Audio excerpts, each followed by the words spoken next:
Alors, l'activité 1 de la stratégie 4, utiliser les inférences. Donc, vous savez, des fois, on ne nous dit pas tout dans le texte et on doit un peu deviner grâce au contexte du texte, à la phrase juste avant, à la phrase juste après, ou encore à nos connaissances.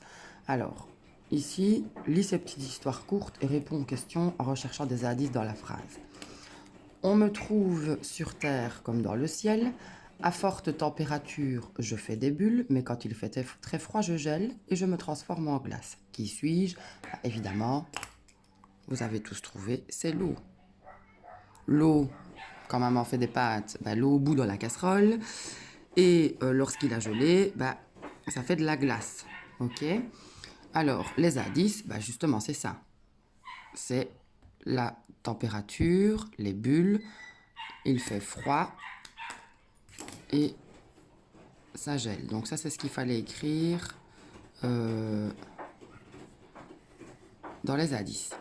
Alors, en te dirigeant vers le soleil couchant, tu trouveras certainement un refuge où tu pourras passer la nuit.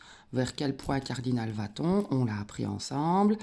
Donc, le soleil se lève à l'est et se couche à l'ouest. Donc, le soleil couchant, c'est l'ouest. Ok? Et donc là, l'indice, c'est vers le soleil couchant. Ce matin, après avoir écouté la météo, j'ai pris mes bottes et mon parapluie. Quel temps est-ce qu'on annonce? Si on prend des bottes et un parapluie, on annonce de la pluie.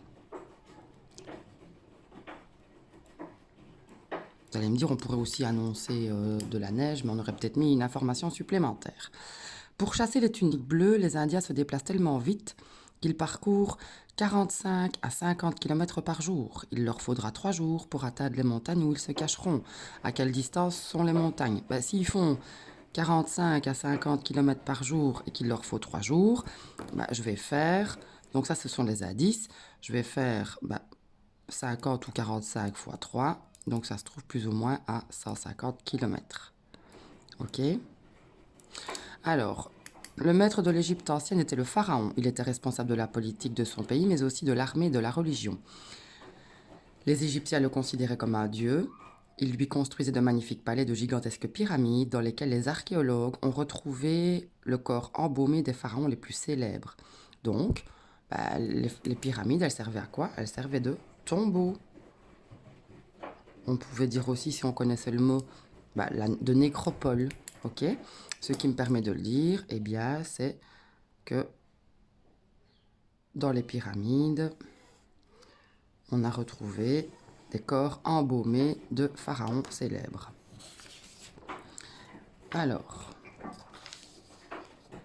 Athènes est la capitale de la Grèce. Elle fut construite au Xe siècle avant Jésus-Christ. À cette époque, elle n'était pas encore qu'une petite cité bâtie sur une colline, l'Acropole. La déesse Athéna, la fille de Zeus, le roi des dieux, était la protectrice de la ville. Donc, ça s'appelle Athènes et la protectrice de la ville, elle s'appelle Athéna. Donc, c'est sûr que le nom Athènes vient d'Athéna. Alors, plusieurs espèces de baleines produisent des sons. Les marins le savaient depuis longtemps, mais il fallut attendre plus ou moins le milieu du XXe siècle pour en obtenir les premiers enregistrements. Ainsi, par exemple, la baleine à bosse mâle émet une sorte de chant qui est ensuite un gémissement, qui est une suite de gémissements, de grondements, de soupirs qui peuvent durer plusieurs heures et s'entendre sous l'eau à des centaines de kilomètres. Vers quelles années les premiers enregistrements de baleines ont été effectués?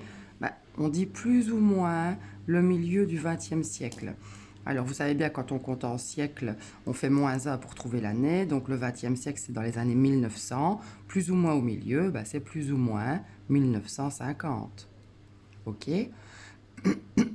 Alors, l'eau qui bout produit de la vapeur. Lorsqu'on parvient à contrôler une grande quantité de vapeur qui s'échappe d'une chaudière, on peut l'utiliser pour faire fonctionner des machines. Ainsi, par exemple, vers le milieu du 19e siècle, les Anglais et les Français ont utilisé la vapeur pour faire avancer les premières locomotives et des bateaux. Ils pouvaient ainsi traverser plus rapidement l'Atlantique, permettant ainsi de rapprocher l'Europe du continent américain. Alors, le type d'énergie, c'est l'énergie thermique. Alors, si vous avez mis l'énergie de la vapeur ou l'énergie de l'eau, n'oubliez pas qu'on parle de la vapeur. Donc, ce n'est pas que de l'eau. Il faut la faire bouillir. Donc, c'est la vapeur. Ça va, ok? Les transports aériens est plus rapide que le transport terrestre, surtout il permet de voyager sur de longues distances. Il est beaucoup plus coûteux que le transport terrestre, mais permet de gagner beaucoup de temps. De plus, il y a beaucoup moins d'accidents d'avion que d'accidents de voiture. Donc le moyen de transport le plus sûr, c'est l'avion. On le dit à la dernière phrase. Il y a moins d'accidents d'avion que d'accidents de voiture. Selon la légende, la ville de Rome a été fondée en 753 avant Jésus-Christ par Romulus et Rémus, des jumeaux abandonnés qui avaient été recueillis à l'été par une louve. Si vous avez déjà eu l'occasion d'aller à Rome, vous voyez justement cette,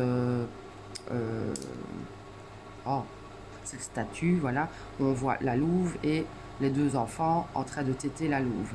Cette petite cité s'est progressivement développée et s'est rendue maîtresse de toute l'Italie, puis de tous les pays qui entourent la mer Méditerranée. Sa domination sur ce vaste empire a duré 500 ans. Alors, jusqu'à quel siècle Rome a-t-elle dominé la Méditerranée? Alors, on me dit à partir de 753 avant Jésus-Christ, et on me dit que ça dure 500 ans. Donc, si je fais plus 500, attention, on va à l'envers parce que c'est avant Jésus-Christ, donc on arriverait en 253, d'accord? Donc on ferait 753 moins ici 500, ce qui ferait 253, et donc ce sera plus ou moins le troisième, enfin ce sera pas plus ou moins, ce sera le 3e siècle avant Jésus-Christ. Ok? Voilà pour l'activité numéro 2.